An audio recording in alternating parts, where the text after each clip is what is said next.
The poor should be just fine with standing, shouldn't they? In that case, I'll be on my way home. My name is Sophia. After losing my husband to illness early on, my daughter Emily and I have been supporting each other. I've worked hard to raise Emily. I think that might have made her feel lonely at times. However, Emily has been fortunate enough to find a wonderful young man, Jack Taylor, and they are now in a relationship. Their decision to start living together led me to expand my professional horizons, and now I work in various places. Ah, hello Emily? It's Mom. How are you doing? Yeah. I'm good. Jack's fine too. That's great to hear. Oh, by the way, I was on a business trip recently and I'd like to drop by with some souvenirs. Will you be home this weekend? Thanks. But the weekend? It might be difficult. Can I come by on a weekday evening instead? I felt a bit uneasy with Emily's hesitance. But I didn't delve deeper, assuming she might just be busy. Little did I know, I would later regret not being more attentive at this moment. We agreed to meet the following Wednesday, and I suggested we all have dinner together, including Jack, which they happily accepted. It had been a while since I last saw Emily due to my frequent business trips. I eagerly awaited Wednesday, looking forward to seeing Emily and Jack. And then came the promised Wednesday night. Mom. I'm home. Good evening. Thank you for having me over as well. Good evening. Welcome, both of you. Dinner is ready. Emily's hair had grown longer since I last saw her, and Jack's was shorter. It's remarkable how much a change in hairstyle can alter someone's appearance. Regardless, it was reassuring to see them both looking well. I quickly warmed up the dinner I had prepared and set the table. They offered to help, but considering the hour's drive to my place, I figured they must be tired and declined their offer. Meals that I often have alone felt more enjoyable with the three of us around the table. Indeed, cooking for loved ones is always a joy. How have things been lately? Are you two enjoying yourselves? When I asked, they exchanged glances and smiled. Yeah. Every day is fun. Yes. I might be spoiling Emily a bit, but we're having a great time together. Their cheerful responses were very reassuring. Seeing my child happy always puts my mind at ease. As we talked about work and recent happenings at home, I felt truly content. Emily, always so dependable, and Jack, kind and cheerful. Jack might be a bit whipped, but perhaps that's just the right balance. My only wish is for Emily, who lost her father early and experienced loneliness, to find happiness. The day we reunited flew by, and before midnight, they headed back home. Sometime later, I received a call from Emily. Hello, Emily? What's the matter? Mom, well, no, it's nothing. Emily, clearly troubled, was about to hang up. But I couldn't let it go. Wait, Emily. Something's up, right? I'm here to listen, so please talk to me. Mom, yeah. Thank you. Can I come over next weekend? Of course. I'll be waiting for you. We ended the call, and I anxiously awaited the weekend. I was tempted to call her several times out of concern, but I guessed she must have wanted to talk in person, hence her request to visit. I found myself waiting for the weekend nonetheless. When the weekend came and Emily arrived, I made some coffee and handed it to her. However, Emily just stared at the coffee without taking a sip. Sensing she was deep in thought, I decided to break the silence. Emily, are you okay? Startled by my voice, Emily managed a wry smile. Before reluctantly beginning to speak. I don't want Jack to know, but it seems like Jack's mom doesn't like me. She told me to break up with him. What? I had never met Jack's mother in person, she was only ever mentioned in conversations, so I had no idea what she was like. But if she went as far as to demand a breakup, there must be something serious. Did you ask her why? Well, please don't be shocked, Mom. It seems she had an issue with us being a single-parent family after I mentioned it. Is that really the reason? She said, a girl raised in a single-parent household can only do so much. I can't let you be with Jack. How could there be such an unreasonable reason? How could someone hurt Emily and demand a breakup for such a cause? I was completely unable to comprehend it. So, even in this day and age, there are still people who hold such prejudices. It seems so. I told her that my dad passed away from an illness, but she still said it doesn't change the fact that we're a single-parent family. Seeing Emily force a laugh despite clearly feeling down hurt me deeply. Emily and I had gone through tough times after losing her father, my husband. We overcame those times, and there's absolutely nothing to be ashamed of.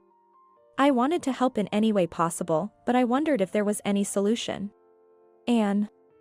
I didn't want to bring it up like this, but Jack proposed to me recently. Oh, really? That's wonderful. I was, of course, thrilled. But considering Jack's mom, I'm torn about what to do. I see. Yes, she will be your mother-in-law if you get married. I would naturally be delighted about Emily and Jack's marriage. However, given Emily's situation, I could understand her dilemma. Continuing the conversation, I learned that Jack's mom typically visits on weekends and seems to be kind when Jack is around. But her demeanor reportedly changes entirely when Jack is away for work on weekends.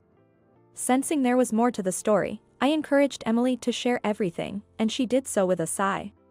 What Emily revealed next was shocking and could only be described as harassment.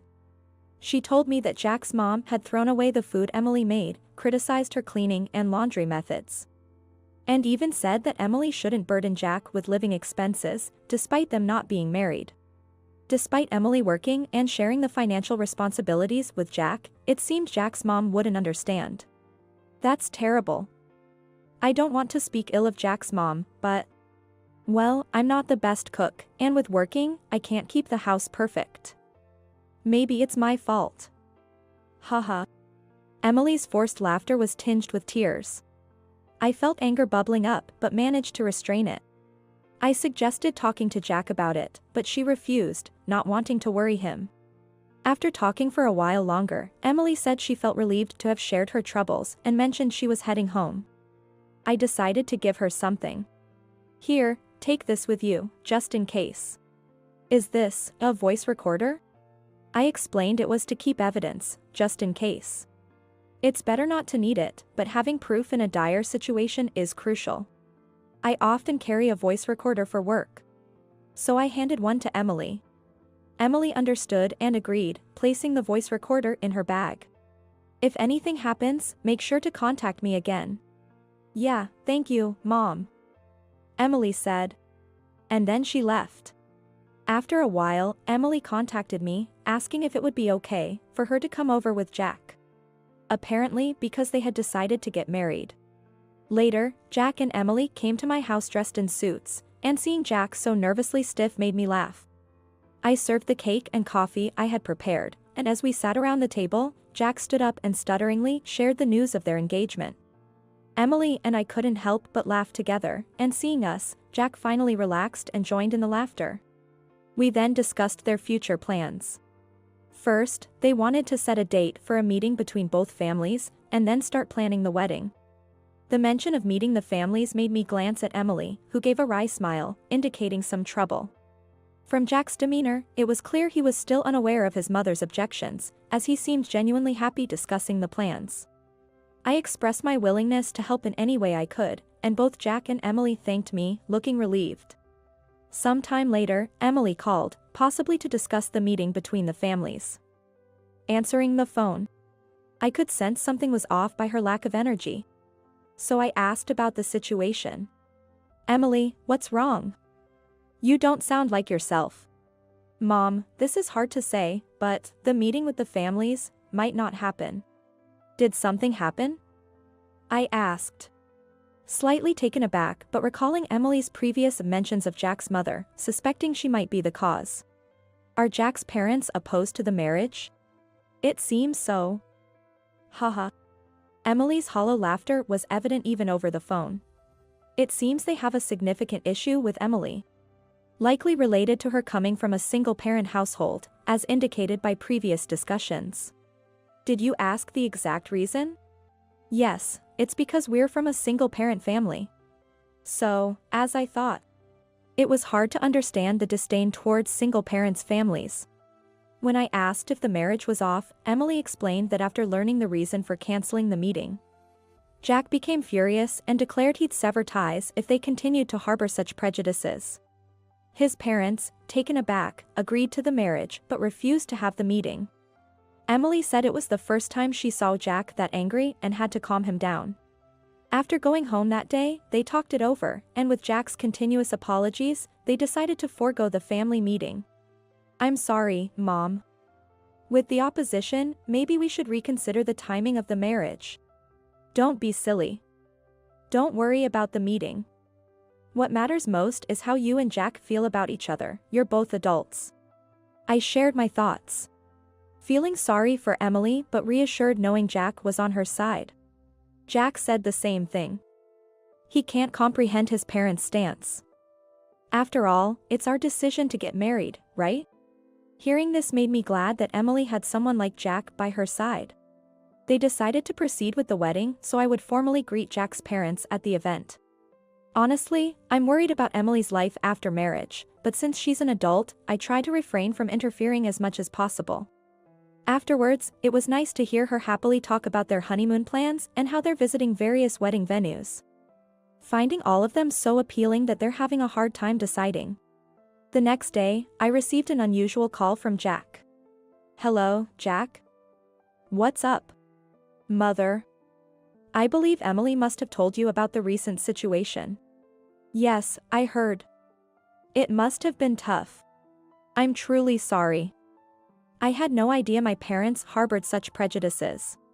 Jack seems to be quite shocked by this incident. He probably never imagined such remarks could come from his own parents. As a parent myself, it's infuriating to think about saying such things to a child. Jack, who called to apologize for hurting Emily, is clearly very concerned about her. And he kept apologizing to me, expressing his regrets. "There's no need for you to apologize. I'm truly grateful that Emily has someone like you who always puts her first," I reassured him. When I said this, his voice trembled as he thanked me. I understand that changing ingrained prejudices is difficult. That's why I told him not to worry about it and instead focus on proving those prejudices wrong by being a happy couple, making his parents regret their initial disapproval in a good way. After our conversation, I started thinking about what I could do for them, and decided to prepare a surprise gift. Time passed, and the wedding day finally arrived. Despite some minor issues along the way, it seemed Jack had been a solid support for Emily, and we were about to celebrate their big day. I pulled out an album from the closet, looking through photos of Emily as a baby, with her father holding her, then her kindergarten pictures, and the ones taken after we became just the two of us. Remembering those times brought tears to my eyes. Our Emily is getting married tomorrow. She's found a wonderful person, somewhat reminiscent of you. Please watch over their wedding and ensure it goes smoothly. I spoke to my husband in heaven. Though I received no reply, I felt as if he was smiling back. On the awaited day of the wedding, I left my house, feeling unexpectedly nervous even though I wasn't the one getting married, which made me chuckle to myself. Arriving at the venue, I went to see Emily, who seemed to be in the midst of preparations. When she turned to me, I expected to see a smile, but her face was pale. "What's wrong? You're as pale as a ghost." "Yeah, just too nervous." "Am I going to be okay?" She stammered, apparently overwhelmed by her nerves. Relieved, I gently caressed her back. "Don't worry. Your dad and I are both watching over you, and above all, you have the husband you chose right beside you." After hearing this, Emily took a deep breath and seemed to calm down a bit. She thanked me and asked the staff to proceed with the preparations. Watching her, I too realized that the moment was truly upon us. Then, I decided it was time to greet Jack's parents. Upon arriving at Jack's dressing room, I found only Jack and some staff members. It seemed his parents had left a short while ago. I approached Jack to speak with him. "Hi, Jack. The big day is finally here," I said. Turning to me, his face was as pale as Emily's, a clear sign of his nerves. He exclaimed, causing me to laugh, which seemed to fluster him even more. "I'm sorry. I didn't expect to be this nervous." "Haha. Don't worry, it's quite endearing to see you both like this, I reassured him. I'm sorry. What are you apologizing for? I found myself reminiscing about my own wedding. Certainly, my husband and I were also very nervous on our wedding day, both of us stiff with tension. And the staff had to work hard to calm us down. It's quite endearing to think that, in some ways, they resemble us. After greeting Jack, I set out to find his parents, but couldn't locate them before the ceremony started. I decided to wait for an opportunity during the reception to offer my greetings. As the ceremony began, I walked down the aisle with Emily, a role her father would have filled. The emotion of the moment was overwhelming, bringing tears to my eyes. In front of all the guests, I handed Emily's hand to Jack. Watching them exchange smiles filled me with a mix of joy and a touch of sadness. After the ceremony, as we moved to the reception area, I managed to find Jack's father. "Excuse me, are you Mr. Taylor, Jack's father?" "Yes, and you are," he inquired. "I'm Emily's mother." I apologize for the late introduction. "Congratulations on today. Please take good care of Emily from now on," I said, extending my wishes and hopes for their future together. When I offered my greeting, there was a moment of silence. Just as I was wondering what was going on, an unpleasant reply came back. I see. So you're the bride's mother, huh?" Looking up, I could clearly see a look of disgust on Jack's father's face, and I couldn't help but think, I knew it. "Well, nice to meet you." Deciding it was best to minimize interaction, I quickly excused myself after the greeting. Jack's mother, who I had heard about from her, was not present, so I hadn't met her yet, but I decided to look for another opportunity later. Could it be Sophia? On my way to the reception, a man stopped me. "Yes, that's me, but..." His face brightened immediately as I spoke. "Of course. It's me. Don't you remember? I'm Michael Johnson." "Michael? Of course, I remember you. But why are you here?" I had met Michael Johnson once before through work and remembered him as a very responsible young man despite his youth. "I'm the groom's cousin." "Are you by any chance related to the bride?" "I see. Yes, the bride, Emily, is my daughter." "Thank you for coming today." "Ah, I see. Congratulations. I never expected to meet you here." I chatted with Michael for a bit before we continued to the reception hall. Upon entering, Michael and I parted ways, and I looked for my seat. However, my name was nowhere to be found. When I asked a staff member, they were surprised and hurriedly left the hall, saying they would check immediately. Noticing this, Jack's father approached me with a smirk. "Is there a problem?" "Well, I can't find my seat." He burst into laughter at my response. His laughter was so irritating, and he loudly said so that others could hear. "Poor people can just stand, right?" "Excuse me?" His unexpected words made me ask again. "Do you think a poor single mother deserves a seat? You're just here for a free meal, aren't you?" "What did you just say? You can't even understand that? You're hopeless. Get out of here now." His extremely unpleasant words made it impossible for me to hide my anger. A mother who hurt Emily, and a father who looks down on single mothers. It's a wonder how a good person like Jack could come from such parents. "Then, I'll be leaving." "Well, at least you're obedient." "Can't talk back because it's true, huh?" Ignoring his remarks, I left the reception hall. However, I had been looking forward to Emily and Jack's wedding, so I was internally struggling with what to do. After stepping out of the hall, I thought I should at least explain the situation to Emily and Jack if I were to leave. It's their important wedding day. Telling them would only make Emily upset, and Jack would likely feel guilty and apologize. It's supposed to be a day filled with happiness, but is it right to bring in such adult problems? Maybe it would be best if I just endured it. I was at a loss. Then, Michael appeared. "Sophia, are you all right?" "I saw everything. I'm sorry I couldn't help." "There's no need for you to apologize, Michael. Thank you for your concern." Then, Michael made a suggestion. "There's no need for you to leave, Sophia. I have a good idea. Michael said with a smile. After calling over a staff member and explaining the situation, they happily agreed to Michael's suggestion. Michael, thank you so much. Don't mention it. It's clearly the groom's father who is at fault here. I expressed my gratitude to Michael again and was led by the staff to a certain location. On the way, I stopped by the restroom, where I encountered someone. Could it be Sophia? Yes, that's me, but who might you be? I'm a huge fan of yours. I'm thrilled to meet you here. I rarely appear in the media, having only been featured in a magazine once, so this person must be quite a fan to recognize me. Well, oh, I'm the groom's mother. Meeting you here has made this the best day ever. To my surprise, it was Jack's mother. Unlike the impression I had from Emily, she was very energetic. I see. Congratulations on this special day. Thank you so much.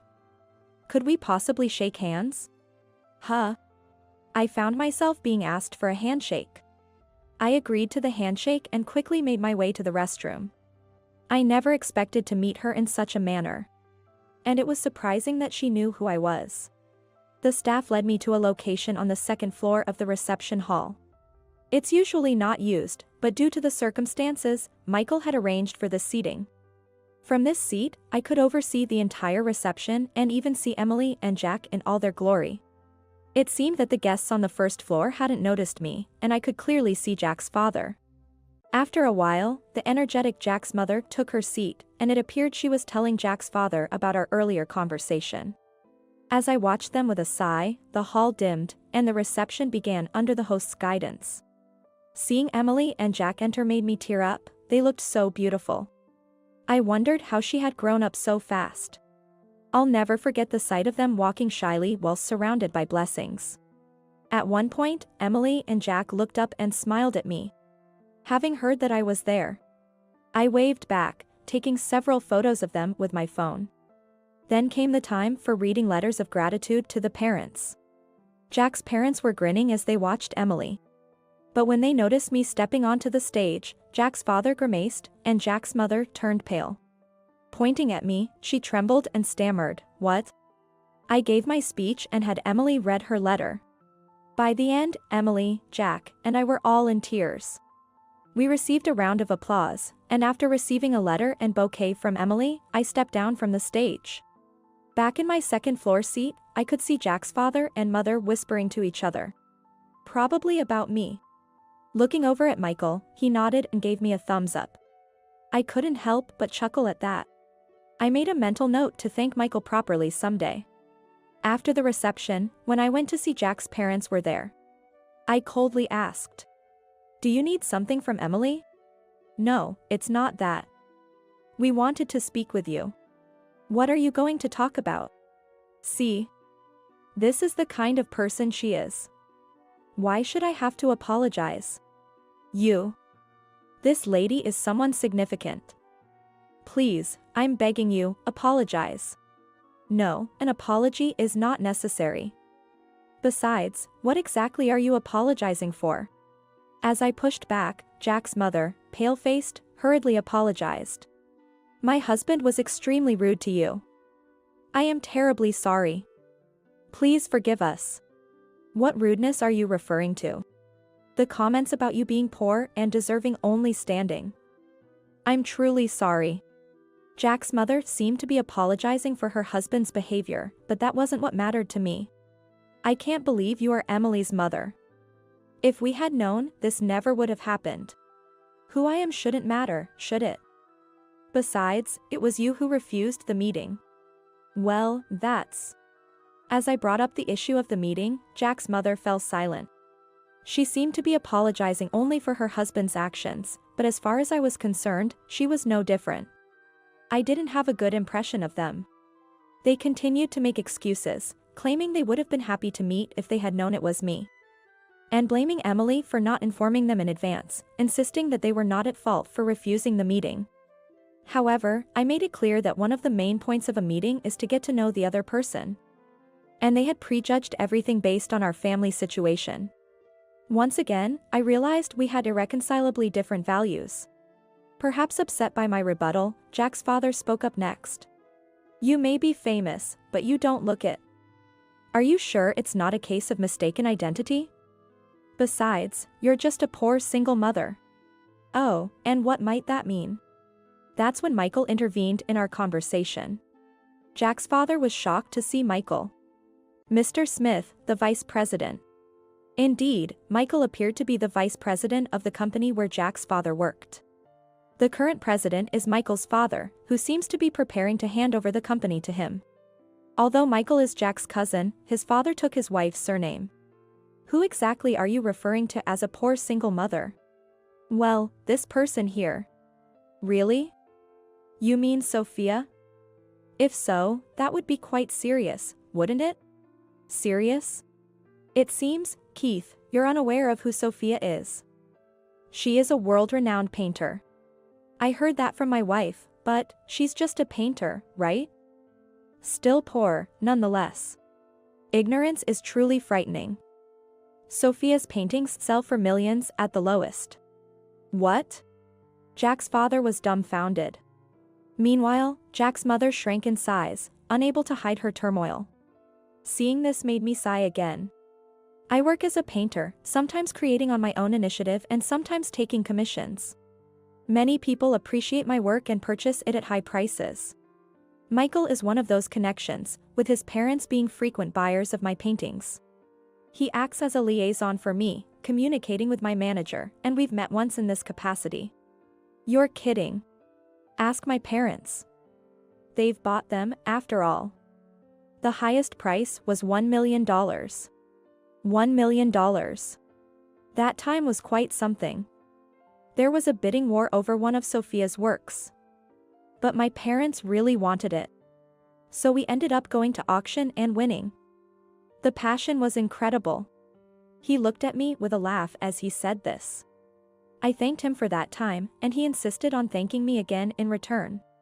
Looking over at Jack's parents, both were pale and looking down. Disrespecting Sophia like that would surely sadden my parents. As Michael said that, Jack's father suddenly looked up, breaking into a cold sweat. Please, not that. I'll apologize, he pleaded with Michael. Michael looked disgusted by his behavior and suggested he was apologizing to the wrong person. Prompted by Michael, Jack's father reluctantly turned to me and began to apologize. Though it was clear he lacked sincerity, likely due to his pride. He probably didn't understand what upset me the most. Do you even understand what I'm most angry about? What? It's because I looked down on you, right? It was clear he hadn't understood anything. I asked Jack's mother the same question, but she just looked confused. It's because you hurt someone very dear to me. Even then, they seemed clueless. Do they lack comprehension and learning abilities? It's because you hurt Emily. I couldn't help but raise my voice. Feeling angrier than I had in a long time. Although they seemed to understand after I spelled it out, their pride prevented them from apologizing directly to Emily. They tried to shift the blame onto Emily, saying, Emily had her faults, we thought she was poor because we saw her being frugal. Assuming it was because she's from a single-parent family, Emily should have been the one to explain to us. It was clear they were attempting to shift the responsibility onto Emily. Michael was appalled by their justification, and Emily looked down, disheartened. Seeing Emily upset nearly brought me to boiling point, but then Jack stepped in. Emily, remember these people well. Jack stood by her side and put his arm around her. Let's make sure we don't become a couple like this. Jack had been listening and was visibly angry. His actions calmed my anger a bit. How dare you speak to your parents like that? That's right, Jack. Apologize. No way. If you're going to keep hurting the person I care about, I'd rather cut ties with you. What? Everyone present was shocked by Jack's statement, but inwardly, I was thinking, well done. Michael also looked smug. I appreciate what you've done for me, but I'm building a new family with Emily. That's my happiness, and if you're going to interfere, I'd rather not have anything to do with you. Emily seemed relieved by Jack's presence, her anxious expression gone. Knowing Jack had such a manly side made me even more supportive of them. Jack's words left his parents disheartened and silent. Look at the groom being so cool. Emily, I know he's like this, but please take care of him. Of course. And I should be saying that to you. What do you mean, like this? The tense atmosphere lightened a bit. I felt happy, knowing that they could overcome anything together without my intervention. Prejudice and arbitrariness lead to nothing good. As I addressed the disheartened couple, they flinched and turned to me. Being from a single-parent family doesn't mean one is poor, and being poor doesn't justify disdain. It's those with impoverished hearts who are truly impoverished. With that, they had nothing to say and left the room with frustration. As a parent myself, I was relieved not to share their values. I realized how much I owed to Emily for the person I am today and felt a renewed sense of gratitude towards her. A few days later, my manager contacted me, saying a man insisted on speaking with me, claiming to be related. Curious, I agreed to take the call. Hello? Hey. It's Jack's father. The call was from Jack's father. He had looked up my office contact information to get in touch with me. Ah, what can I do for you? Convince President, Mr. Smith. Confused, I asked for more details. It seemed that Michael had reported the wedding incident to his father, Mr. Smith, who was furious, saying he couldn't keep someone so lacking in common sense and manners at the company. Since my office had a contract with the company, they were considering action that might harm the company. So you're asking me to plead for leniency? Why should I? Company matters don't concern me. His usual condescending tone was as unpleasant as ever. A reminder that some people never change. We've been unable to contact Jack since the wedding, and we're in trouble. What goes around comes around. You brought this on yourselves. How dare you? It seemed Jack had cut ties with his parents after the wedding, as he had said he would, allowing Emily to live without anxiety. It was all their own doing, yet they were bothering me, which was extremely vexing. It's astonishing you've managed to get by in society with such an attitude. There's a limit to looking down on others. I have no obligation to listen to you, and it's not my problem if you're in trouble. Come on. I'm begging you here. You really don't understand, do you? Things will unfold as they should. I'm busy, so I'll be hanging up now. Goodbye. Wait. I ended the call and told my manager not to connect any more calls from them. Despite several attempts to contact me, my manager, who is more straightforward than I am, made sure they stopped. I reported the situation to Emily and Jack, advising them to be cautious. Afterwards, Jack's parents apparently showed up at his company, but were immediately dealt with by security. Jack had explained the situation, and his company was understanding, ensuring his parents wouldn't be connected if they returned. Michael later contacted me to apologize for involving me in the company matter. But I assured him it was already handled and that our contract would continue as usual.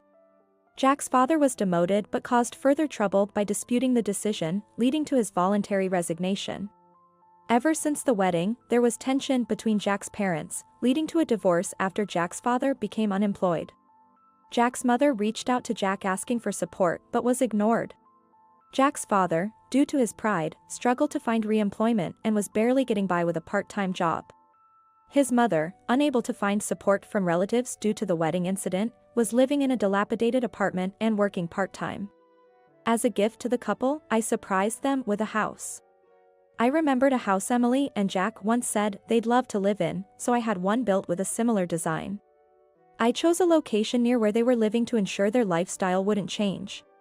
They were overjoyed, even suggesting I live with them in my later years. I talked to my husband in heaven that they seemed very happy, and placed a photo of the three of us. There's also the joyful anticipation of a grandchild next year, adding to my future pleasures. It seems my husband has been possessed by a demon. I am going to give this house to Emily. If you disagree, I will divorce you. He wants to give our house, which I bought, to our eldest son's wife. Old lady, get out early. The daughter-in-law has my husband on her side. I am changing it to my name. I can pay the $1,800 mortgage. Even our eldest son is on their side. Well, I have no lingering attachment to this filthy house anymore. Then I'll leave. You three can go to hell for all I care. Brace yourselves. I'm Margaret, 60 years old. I work in a senior position at a major company. I live with my husband, George, who is 2 years younger than me. Last year, we remodeled our house thinking about the future. Our house was built by my father and is quite old. Because of it, it was pretty run down, and we wanted to make it more comfortable for our approaching old age. But given our age, the mortgage was a bit high at $1,800. However, it wasn't an amount we couldn't pay, and since I'm in a senior position at a major company, we passed the mortgage assessment. George works as a manager at a small to medium-sized restaurant and earns less than me, so it was easier for me to get the mortgage. It's tough to keep paying with my income. It was originally your father's house, and now it's in your name. I'm sorry, but could you pay it all? In exchange, I'll contribute more to our living expenses. We discussed and decided to remodel. Our home, now beautiful and comfortable, is unrecognizable. Transforming the house I've lived in since childhood can make us continue living here. It is truly delightful. But I never imagined I'd be the one leaving. One day, my phone vibrated. I'm getting married. I was told this over the phone by my eldest son, Daniel. Daniel is 31 and works as a department manager at a major company. Ever since he was young, our eldest son has been diligent, dedicating himself to his studies and club activities. He's been incredibly passionate about his work even after becoming an adult. Because of this, I've never heard any rumors about him.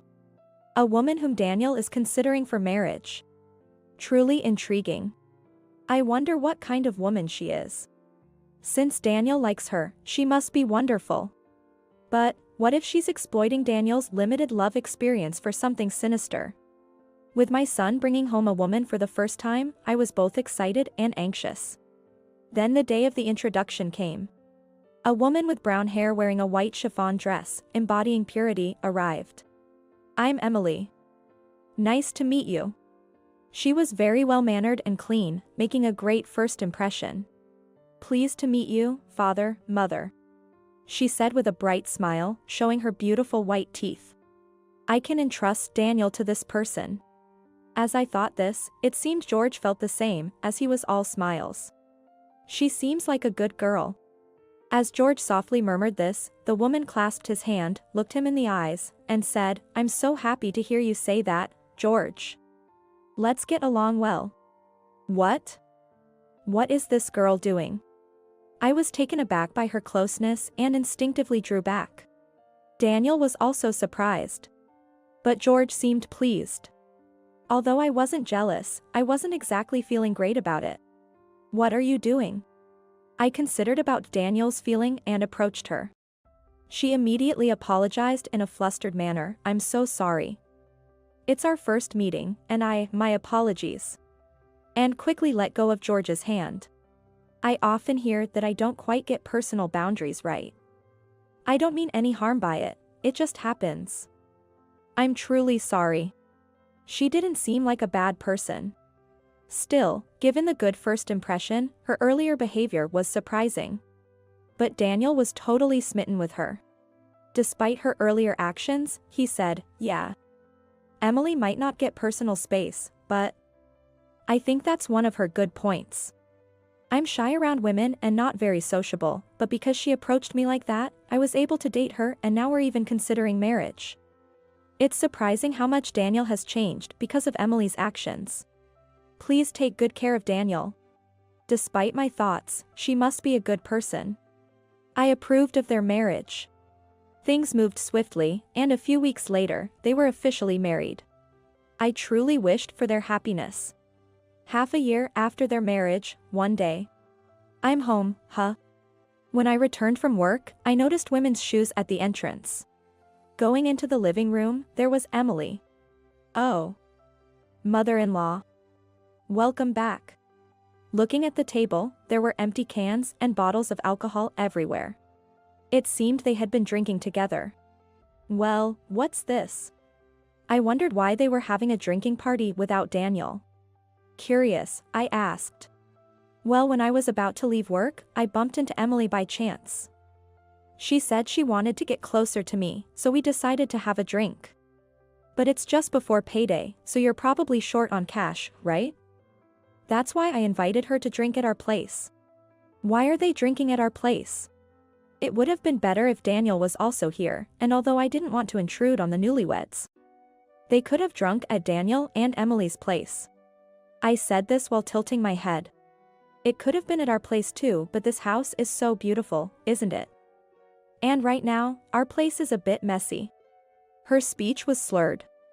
I was surprised by her casual way of speaking since she usually speaks so properly, but it must be the alcohol talking. Still, why were they drinking together? Why didn't you invite Daniel?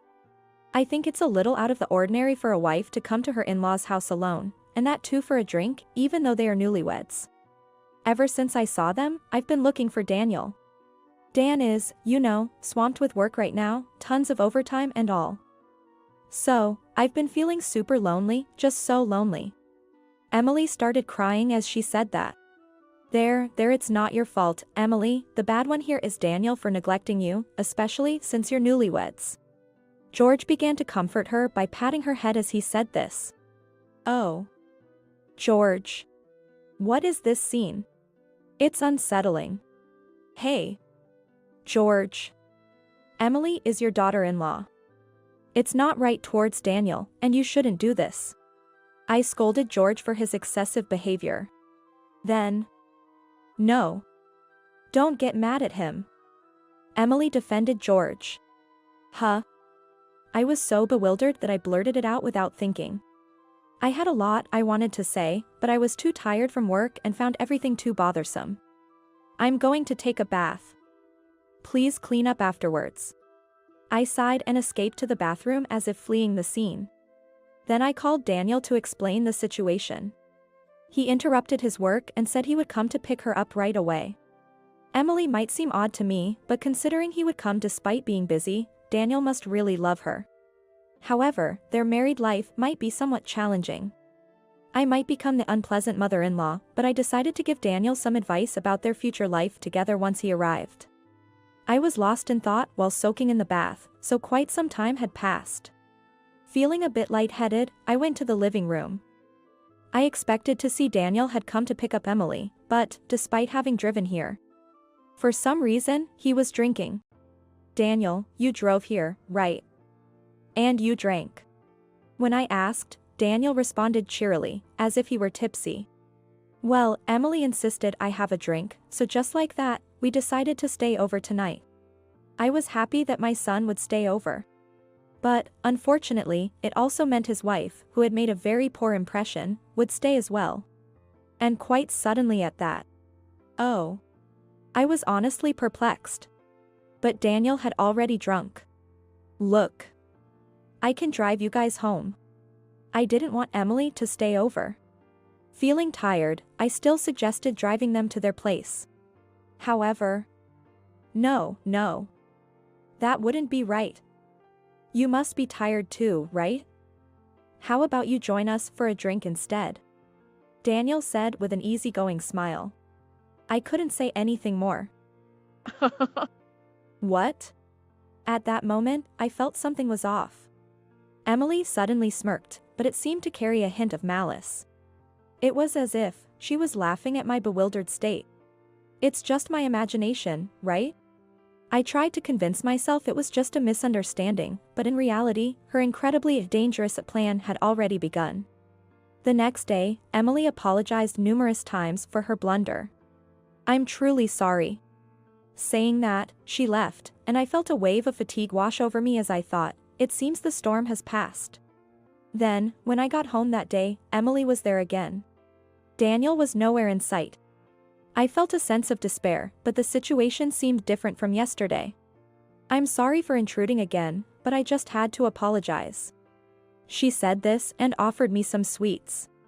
I got carried away too, my bad. George seemed repentant. Although I was upset, they seemed remorseful, so perhaps I should let it go this time. I forgave them. Thank you. And then, perhaps because she felt awkward about the whole situation, Emily stopped coming to our house. Honestly, I didn't really want to interact with her much either, so I was relieved by this outcome. Just a day when I thought everything was settling down. With a serious expression, George said to me, "I need to talk to you." As I was sitting in the living room, Daniel and Emily arrived at our house. It's been a while. I greeted them, but for some reason, I was ignored. Maybe they didn't hear me. As I was pondering this, George suddenly shouted, "I'm giving this house to Emily. If you object, we're getting a divorce." What? I was shocked. Giving the house to Emily? I couldn't make sense of it. As I stood there dumbfounded, Emily said, "Margaret, please leave." What? What's going on? I was confused. Wait a minute, giving the house to Emily, what's that about? When I confronted them, George responded, You've always been bullying Emily, haven't you?" Such foolishness. Bullying. Absolutely baseless.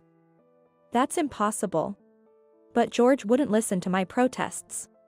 "Shut up. She told me so. She said she couldn't come to the house because of it and she cried about it." George continued to yell as Emily cried. "Why is this happening?" Then Daniel, as if to join in, also lost his temper. "I can't believe you'd do such a thing, Mom. That's really messed up." The more I denied it, the angrier they got, and Emily's tears kept flowing. "That's why I'm divorcing you. Get out now. I'm going to live here with them. Why do I have to give my house to Emily in the first place?" When I asked George the reason, he said, "Because Emily was deeply hurt. Normally, we should demand compensation, but I thought of a better way.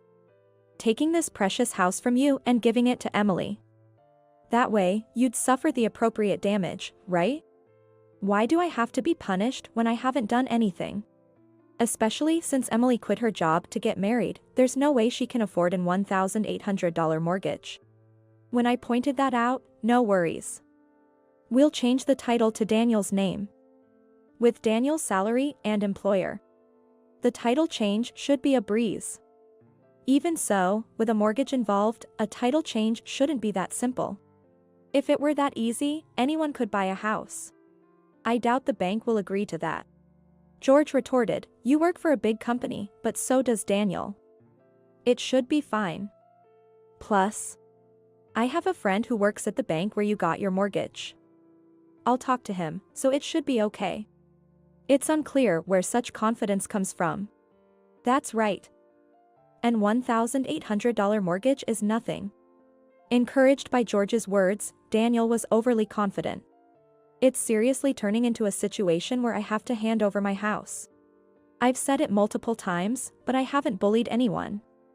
So, I absolutely won't hand over the house. When I objected, the two of them got angry again. This is just too bothersome. As I was feeling fed up, Emily, who had been crying all along, spoke up. "Margaret, for the sake of our child, please." Emily pleaded while rubbing her belly. "Could it be? Mom. Emily is pregnant. If she remains mentally unstable, it might lead to a miscarriage. So, please, just give in. They're telling me about the pregnancy now. Certainly, stress is the last thing you need during pregnancy. But to be accused of something I didn't do and to hand over the house because of that. I felt endlessly frustrated. Could you leave me alone for a bit?" I left the room and went to the bedroom. Bullying, what? Have I unconsciously done something terrible to Emily? As I lay on the bed pondering, I noticed something. What's this? There were brown hairs on the bed. George and I both have black hair. It's impossible for there to be brown hairs. Wait, does this mean there was infidelity? Following the earlier dispute, I discovered such a terrible truth as well. My mind was on the verge of exploding. I just can't make sense of anything anymore. Overwhelmed, I ended up crying myself to sleep. When I woke up, it was night. As I was about to enter the living room, I heard voices. It seemed Daniel and Emily hadn't left. I wish I could have had a drink too. "You can't, Emily, you're pregnant." George and Emily were getting lively. I had no opportunity to join in. Emily's mysterious accusation had left me feeling down. As I stayed out of the living room, suddenly I heard sounds that seemed like smooching. Emily. I love you. Stop it, George. What if Daniel and your wife find out this? What? What are they doing? What on earth is happening? It's fine, he's passed out drunk. And she's been in her room this whole time, she's probably asleep by now. Sulking in bed, huh? That's bad. The brown hair was likely Emily's. Disgusting. What were they doing on the bed where I had just been sleeping? I feel nauseous. They're probably planning to have a good time with Emily behind Daniel's back after kicking me out. My house used for their affair. Fine, I'll get rid of this repulsive house. But remember this. The next morning, I pretended as if I had slept in my bedroom and appeared before the three of them as if nothing had happened. In reality, I didn't want to sleep in that bed anymore and was too shocked to sleep at all. Are you finally going to hand over the house? When I said, I've decided to give up the house, everyone's faces lit up with smiles. Great. Then let's go change the title. I should pass the loan assessment easily. Daniel was visibly excited. He probably doesn't know anything.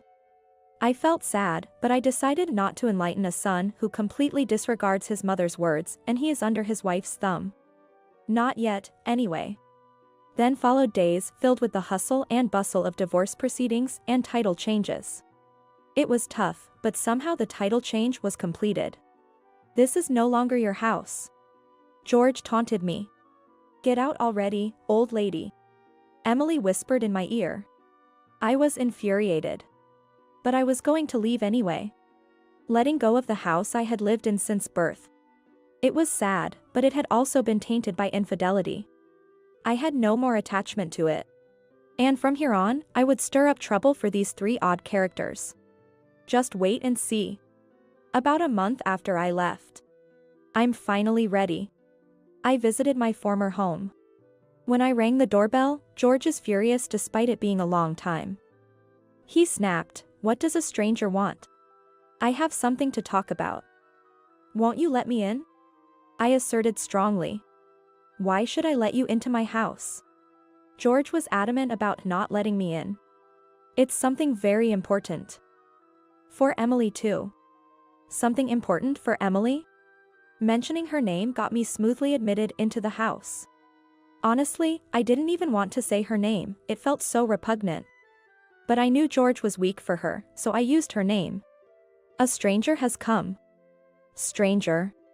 Sure, I might technically be a stranger after the divorce, but that's no way to speak.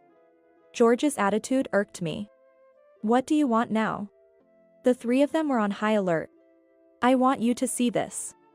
I laid out the photos. "Is this?"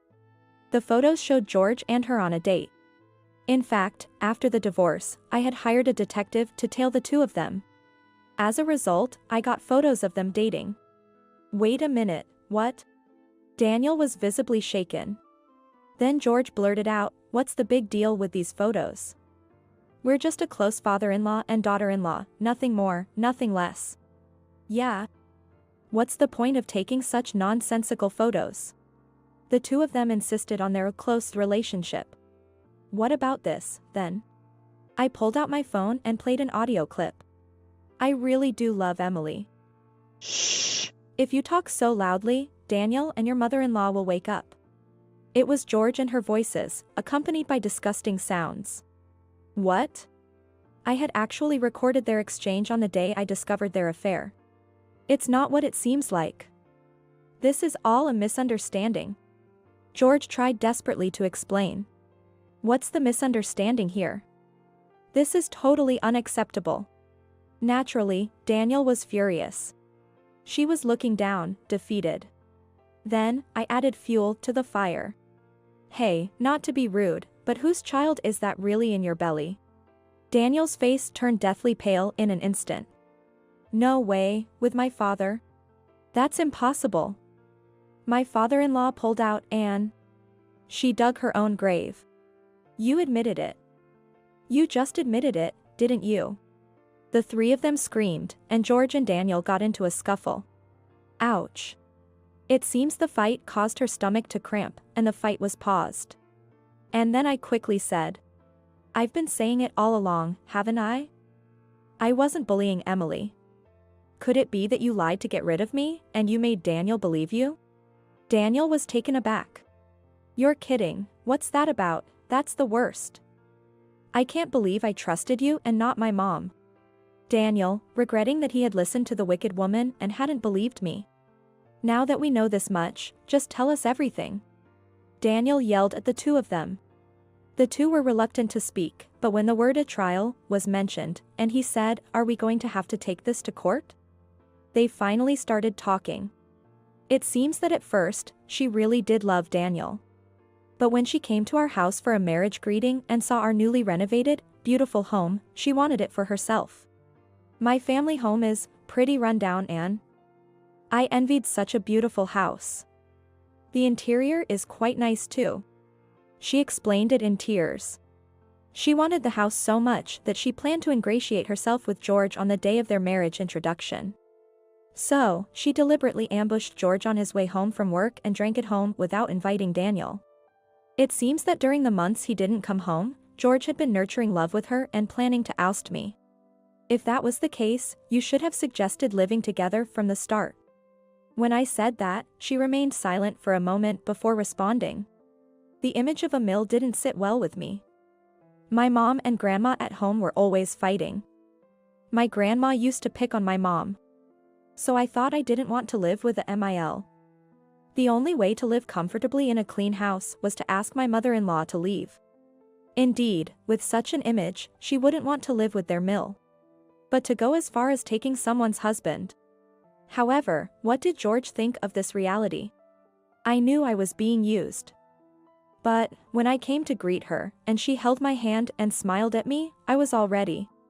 Despite knowing he was being used, George fell in love and chose to do such a thing to keep her by his side, abandoning me.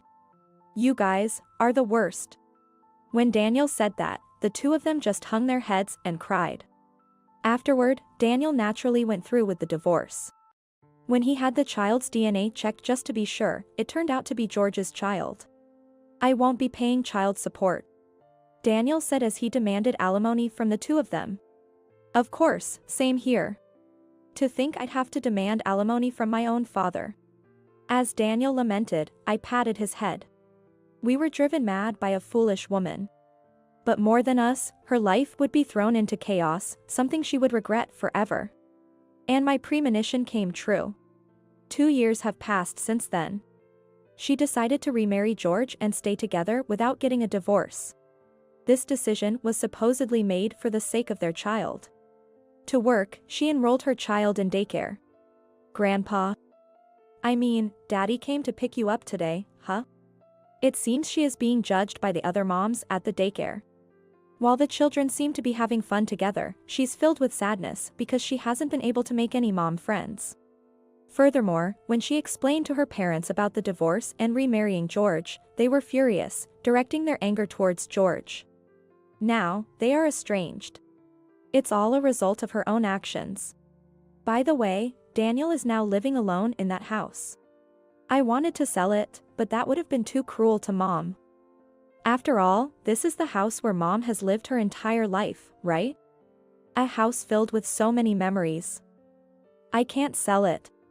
Even though I said it was creepy and he could sell it, he's filled with too much guilt to go through with it. Perhaps because I said too often that house is creepy. He had the house cleaned and threw out all of George and her belongings. Daniel, who went to such lengths, said, even though it was because of that woman, I did something terrible to Mom. You might not forgive me, but please, see me or come to the house on a whim, and let me show my filial piety. He even gave me a luxury hotel voucher as a present. Daniel is truly repentant. I can't forgive him yet, but I'm willing to try to return to our original parent-child relationship.